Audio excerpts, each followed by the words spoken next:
നല്ലതുപോലെ വേദനിക്കുന്നുണ്ട്. മഹാനായ അലിയാർ തങ്ങൾക്ക് യുദ്ധത്തിനിടെ ഒരു അമ്പ് കൊണ്ടതാണ്. സ്വഹാബാക്കള് ഒരുപാട് ശ്രമിച്ചു നോക്കി അതൊന്ന് ഊരിയെടുക്കാൻ, പക്ഷേ സാധിക്കുന്നില്ല. നല്ലതുപോലെ വേദനിക്കുന്നുണ്ട്. അലിയാർ തങ്ങൾ തന്നെ അതിനൊരു പരിഹാരം കണ്ടു.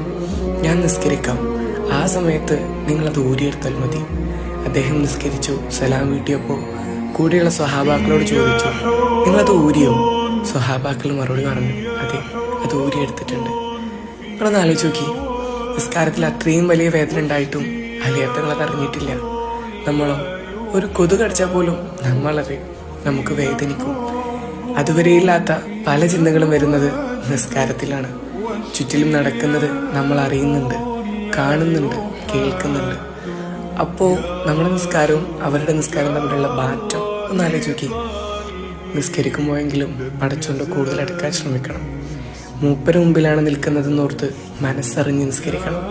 ഇൻഷാ അല്ലാഹ് നമ്മളെ നിസ്കാരം പടച്ചോൻ സ്വീകരിക്കും.